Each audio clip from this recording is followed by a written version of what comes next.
সুপ্রিয় দর্শক, আসসালামু আলাইকুম। দর্শক, দেখতে পাচ্ছেন এই এলাকাটিতে কিন্তু অনেক ধনী বোঝা যাচ্ছে, কিন্তু তারপরেও কিন্তু দর্শক তারা কিন্তু আজকে ক্ষুধার্ত। তারা কিন্তু আজকে এই বন্যার কবলিতে তারা কিন্তু অনেকটাই অনাহারে আছে, এবং সেই সাথে কিন্তু দেখতেই পাচ্ছে যে তারা কিন্তু ত্রাণের জন্য কতটা হাহাকার করছে। আসলে না বললেই নয়, যা আপনারা জানেন যে অনেকেই কিন্তু সাহায্যের জন্য হাত বাড়াতে পারে না, তাদের লজ্জার খাতিরে অনেকে হয়তো বা সাহায্যের জন্য বা ত্রাণের জন্য হাত বাড়ায় না। কিন্তু আপনারা হয়তো বা জেনে থাকবেন, যখন কিনা বন্যা কবলিতে মানুষ পড়ে যায়, সেখানে কিন্তু মানুষ ইনকাম সোর্স বা আয় রোজগারের রাস্তা কিন্তু বন্ধ হয়ে যায়। ঠিক সেই জায়গা থেকে এই যে পরিবারগুলো দেখছেন, এই এলাকাটিও কিন্তু এর ব্যতিক্রম নয়। এই এলাকাটিও কিন্তু চতুর্দিক দিয়ে পানিতে ভরে গেছে, বা তাদের বাড়িতেও কিন্তু পানি উঠেছে। সেই জায়গা থেকে কিন্তু তারা আজকে অনাহারে আছে বললেই চলে। ঠিক সেই জায়গায় আপনাদের যদি একটু দেখানোর চেষ্টা করি, তারা কিন্তু আজকে দেখেন ত্রাণ নেওয়ার জন্য কতটা অসহায়ের মতো দাঁড়িয়ে আছে। আসলে সবাই চাচ্ছে সাহায্য, সবাই চাচ্ছে ত্রাণ।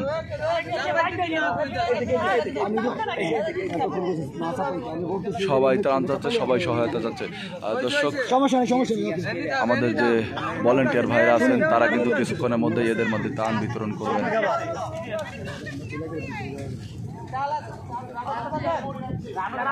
ভিতরে কি বাড়ি আছে? ভিতরে বাড়ি আছে, আলু পেঁয়াজ সব আছে।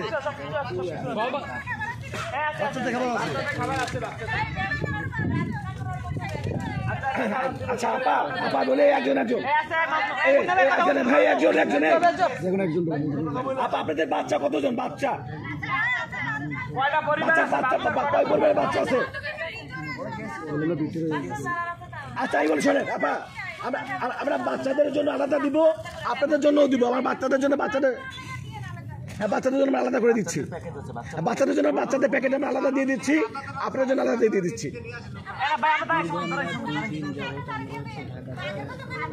না না ভাগ না, আপনাদের হাতেই তুলে দেওয়া হবে।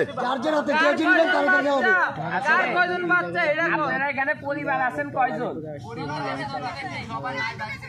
আপনারা এখন আছেন উপস্থিত? আচ্ছা দেন, এই কজনকে দিয়ে দেন। দুইজন আছেন কি? এক ঘরের দুইজন।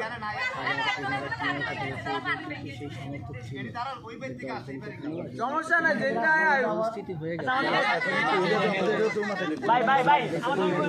দর্শক, ত্রাণের জন্য কতটা হাহাকার, আজকে মানুষ বন্যায় কতটা অসহায়। দেখতেই পাচ্ছেন যে মানুষ কতটা বন্যায় অসহায়। প্রত্যেকটা বাড়িতে কিন্তু পানি উঠে গেছে।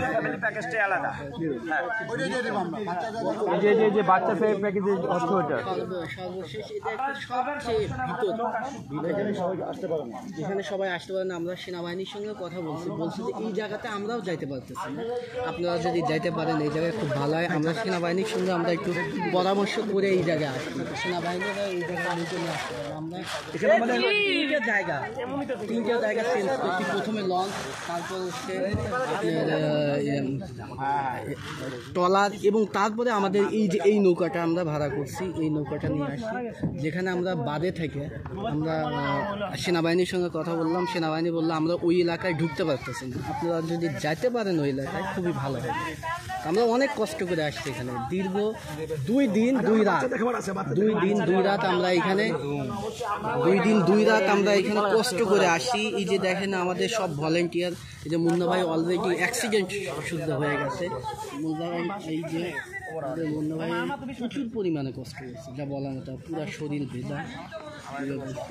এখানে আপনারা যারা ত্রাণ দিতে চান, অরিজিনাল যাদের উপকার করতে চান, হেল্প করতে চান, অবশ্যই এই এলাকাতে আসবেন। আপনারা বাঁধের এই পাশে, বুড়িচং বাঁধের অপোজিটে এই অসহায় মানুষ